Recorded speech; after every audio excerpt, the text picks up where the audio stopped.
seorang mukmin selayaknya hanya mengharapkan ketinggian derajatnya di hadapan Allah Subhanahu wa taala saja, tidak di hadapan makhluknya.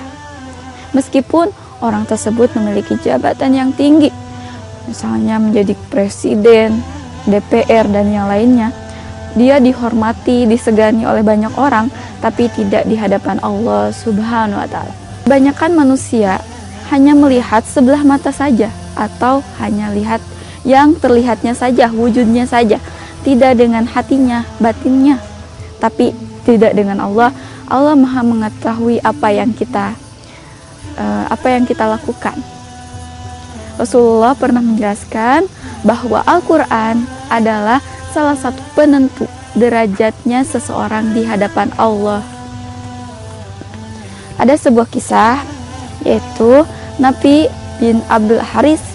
Ia adalah salah satu pemimpin atau gubernur Mekah Mukarramah. Ketika itu Nabi ditanya oleh Umar bin Khattab, "Siapakah yang engkau jadikan pemimpin penduduk lembah?" Kemudian Nabi menjawab, "Ibnu Abza." Lalu Umar bertanya lagi, "Siapakah Ibnu Abza?" Nabi menjawab, "Ia adalah salah satu hamba saya yang kami merdekakan." Lalu Umar bertanya kembali, "Kenapa kau jadikan hamba saya sebagai pemimpin penduduk lembah?"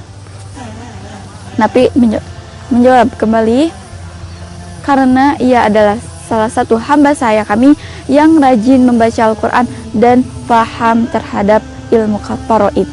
Mendengar perkataan tersebut, Umar bin Khattab teringat hadis Nabi, yaitu dengan Al-Quran Allah meninggikan suatu kaum, dan dengan Al-Quran pula Allah merendahkan suatu kaum tersebut. Hadis riwayat Ahmad.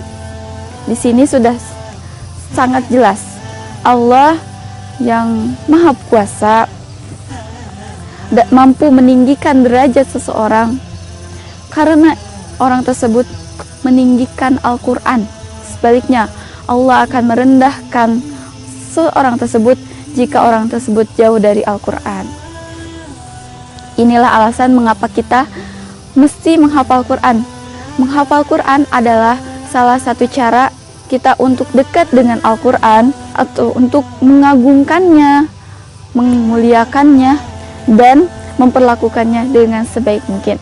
Menghafal Al-Quran, berusaha untuk menghadirkan Al-Quran di diri kita. Al-Quran mampu mengantarkan kita untuk naik menuju derajat yang paling tinggi di hadapan Allah Subhanahu wa taala.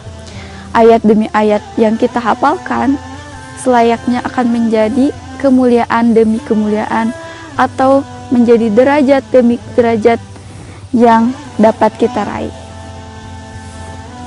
Al-Zawzi ketika menerangkan hadis di atas, beliau menyebutkan bahwa orang yang menghafal Quran akan ditinggikan derajatnya oleh Allah Subhanahu wa taala.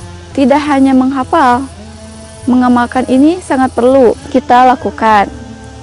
Percuma jika kita hanya membacanya saja atau menghafalkannya saja, kita tidak menanamkan di kehidupan sehari-hari.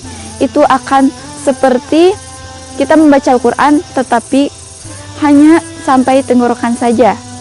Disebutkan bahwa akan ada salah satu kelompok yang orang itu sangat gemar membaca Al-Quran, tetapi Al-Quran tidak sampai terhadap hatinya.